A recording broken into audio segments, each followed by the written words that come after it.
मराठा आरक्षणाच्या निर्णयामध्ये मी अडथळा आणला असं शिंदेंनी सांगितलं तर राजीनामा देऊन निवृत्ती घेणार, देवेंद्र फडणवीसांची रोखठोक भूमिका। मराठ्यांविरोधामध्ये गेल्याचा फडणवीसांना पश्चात्ताप। आम्ही फडणवीसांना विरोधक मानत नाही, त्यांनी सगळे सोयऱ्याची अंमलबजावणी करावी, जरांगेंची फडणवीसांना विनंती। फडणवीसांच्या बोलण्यात तथ्य, मराठा आरक्षणाच्या कायद्यामध्ये फडणवीसांचा मोलाचा वाटा, विरोधकांकडून फडणवीसांवर खोटे आरोप, मुख्यमंत्री एकनाथ शिंदेंची प्रतिक्रिया।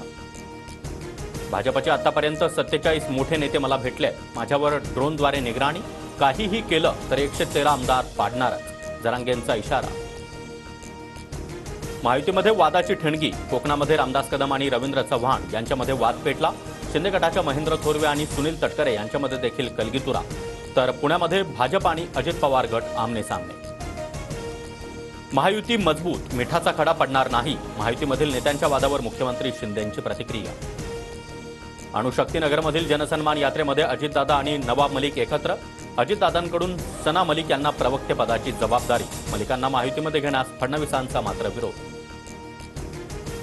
अजित पवारांच्या जनसन्मान यात्रेमध्ये झिशान सिद्दीकी सहभागी, सिद्दीकींच्या राष्ट्रवादी प्रवेशाची केवळ औपचारिक घोषणा बाकी, तर काँग्रेस सिद्दीकींवर कारवाई करण्याच्या तयारी।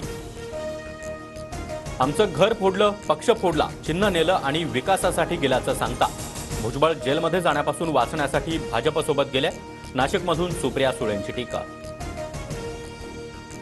पुणे आणि नाशिकमध्ये मुसळधार पावसाची हजेरी, नाशिकमधील रस्त्यांना नदीचं स्वरूप, तर वाहतूक कोंडीमुळे पुणेकरांची तारांबळ, पुणे नगर मार्गावर 3 ते 4 किलोमीटर वाहनांच्या रांगा। खगोलप्रेमींसाठी आज सुपर ब्ल्यू मून पाहण्याची पर्वणी, रात्री 11:55 आकाशामध्ये चंद्राचं मनोहारी रूप दिसणार, या वर्षातला सर्वात मोठा आणि तेजस्वी चंद्र पाहता येणार।